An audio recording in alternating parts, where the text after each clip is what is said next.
Hey watch friends, today we're going to take a look at an inaugural offering from the new microbrand First Stage, and this is their Shoal Deep. While the microbrand itself is new, the names behind it are familiar.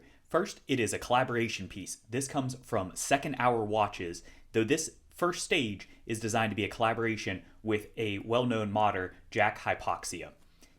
That being said, I do first want to get administrative matters out of the way. Do note this is a prototype that was loaned to the channel for review. Accordingly, if you see any scratches, scuffs, etc. as we go throughout, it can be attributable to that. As far as the basic specs, this will come standard with a 2-year warranty, so you have some good coverage there. The case is 42.5 millimeters, and that's measured at the 3 to 9.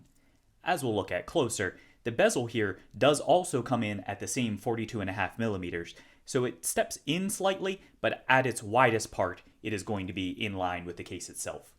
The lugs are a strap change friendly 22 millimeters.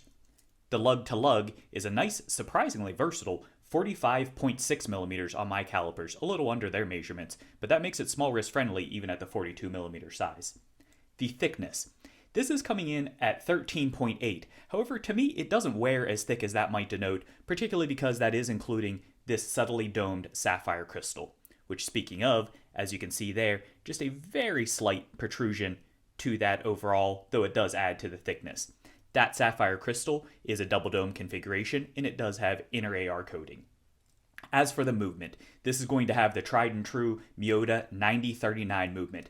You know, you've heard me wax and wane on about that one in the past. It is going to be a higher beat movement, 28,800 beats per hour, hacking, hand winding, all those kind of good things that you'd expect from a watch in this price point. Which, speaking of price point, let's go ahead and get that out of the way right off the bat.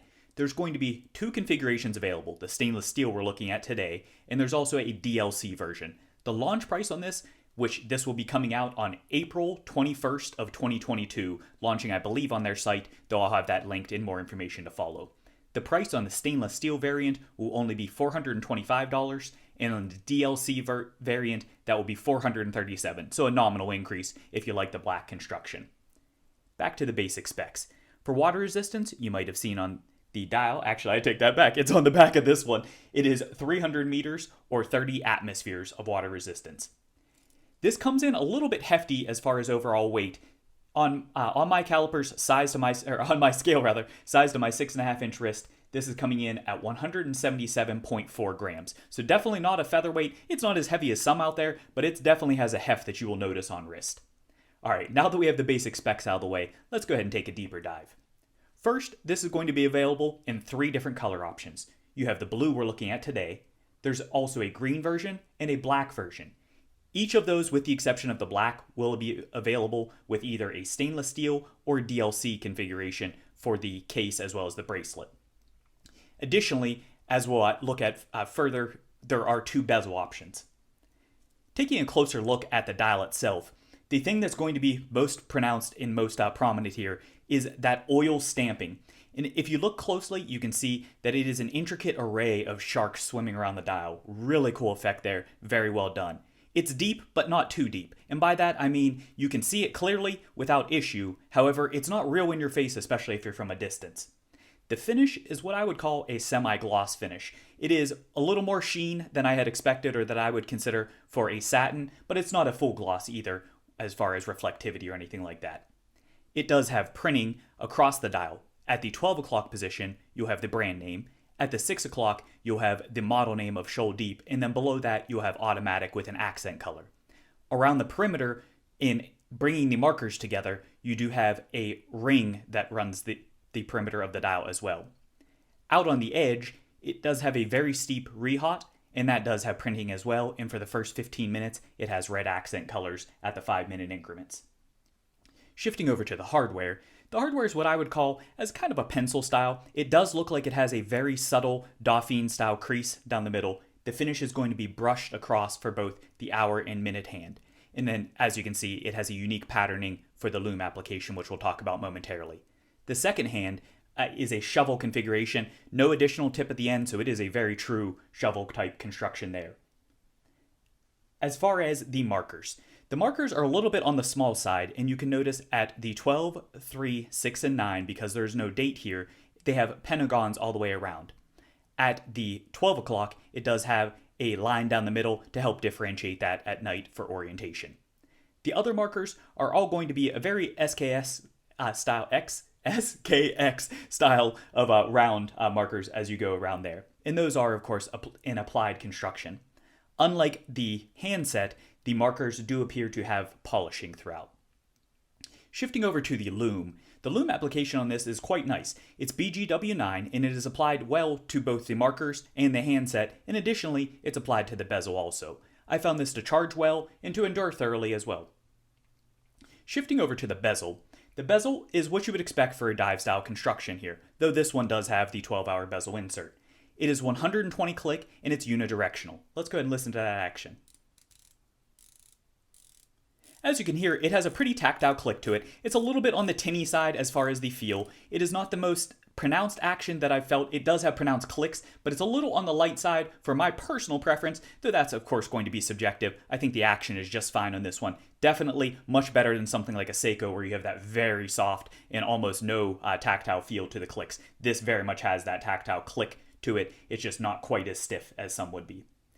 As far as the bezel insert, each of these are going to have a ceramic bezel insert, and I like the fact that on this, I think it blends well with this gray coloration. It almost looks like a stainless steel insert. So you still get that stainless steel look, but with the scratch resistance of ceramic, which is excellent. As far as the configuration, as we already saw, it has loom applied all the way throughout. You do have an accent color going for your first 15 minutes here.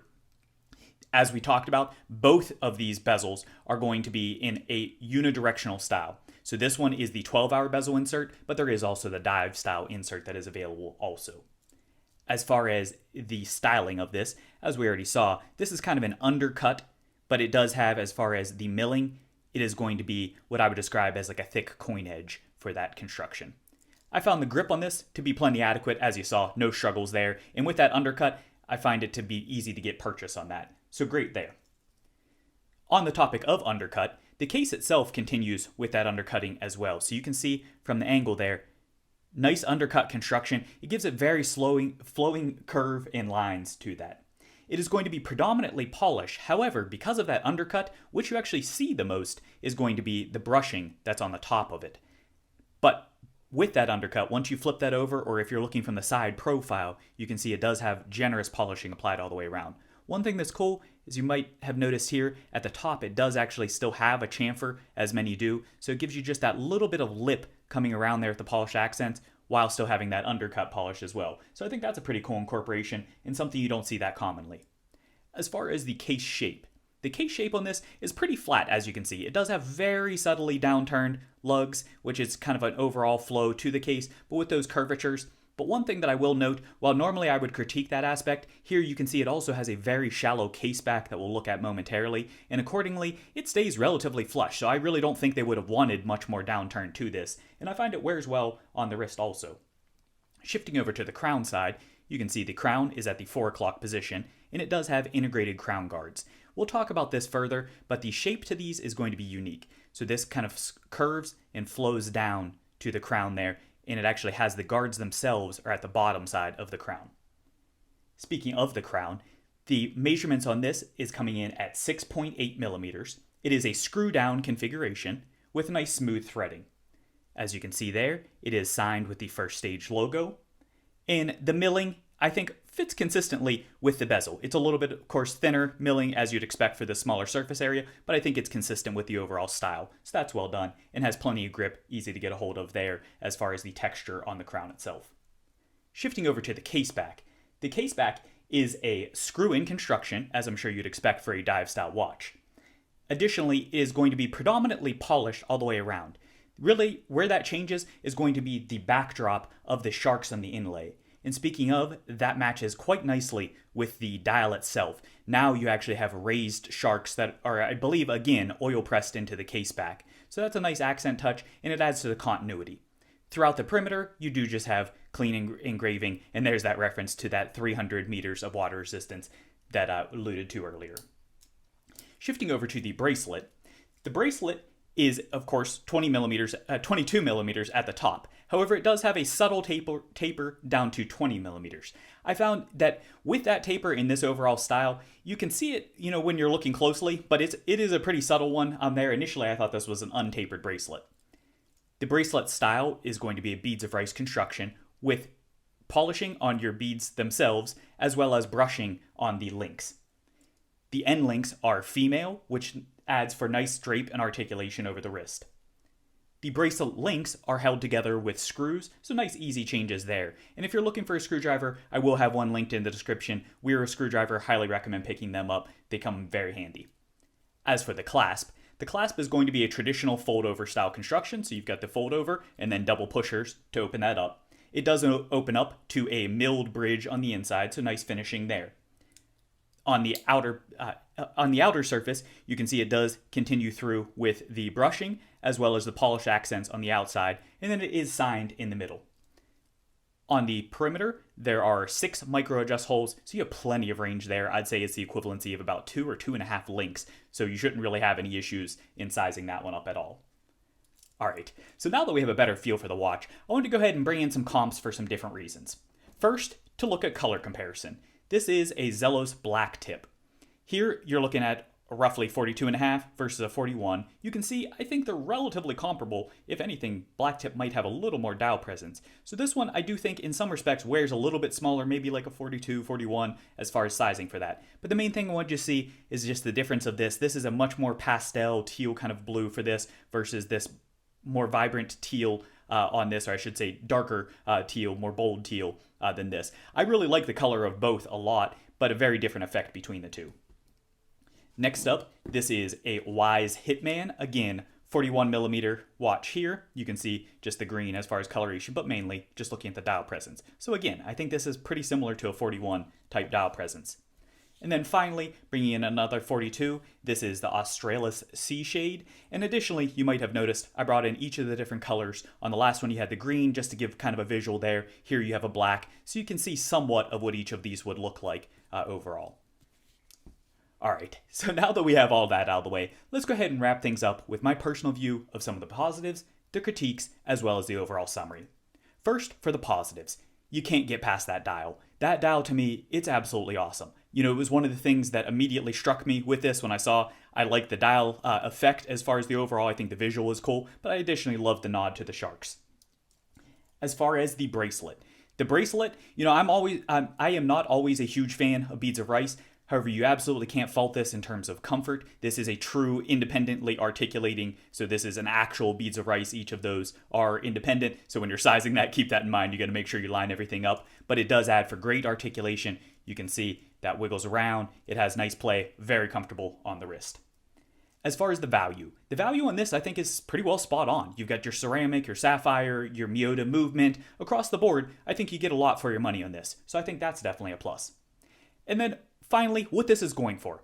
This really is not an homage, in my opinion, to the SKX, despite the fact that that's clearly its inspiration for it. I think it takes the inspiration elements while being completely its own watch, and in my opinion, it's a better version. Not only for the overall specs, but I like the way it wears. Everything about it, I think, is just solid. Alright, some of the critiques, though. First, I said we'd revisit the crown guards. This is the one thing that I would say is an actual critique for me. I would have very much preferred if they had gone with a traditional configuration. While I like the aesthetic of that, I think it's a neat look to have that sloping down. The thing that I will say is, you know, this sticks out down at the bottom. It does make it a little bit tricky to grab a hold of that crown there. You're always constantly hitting on your finger. It's a minor issue. It's not a big deal at all, but I would have preferred if they just came out right to the middle of the crown so you could get a little more purchase on that. So that is a minor critique there. The bracelet taper, just as a preference, I would have probably preferred to bring down a little bit of weight as well as the visual feel of this, especially on my smaller wrist, if they had gone from a 22 down to 18 instead of 20. But again, that's just going to be a preference-based item. Some of you will prefer this as is. I know some don't like taper at all. The weight. The weight is going to be very subjective. For me, I wouldn't have minded at all if this had been able to come in around 150 grams instead of the roughly 180 almost grams for this. I don't find it to be too hefty on the wrist. It doesn't really tax. I still found it to be comfortable, but that is something that I do want to note there. Finally, with the having the dual bezel action or dual bezel options, I would have preferred if they had done two bezel options as far as the movement as well. Specifically, with this 12-hour, I would have liked to have seen this be a bi-directional movement. I understand that would have added complexity and likely to their overall production cost, but I just think 12-hour bezels, personally, I like to have bi-directional just to set the time. but again, very minor items. So no real big critiques overall, just some little things, both preference and some things I noticed.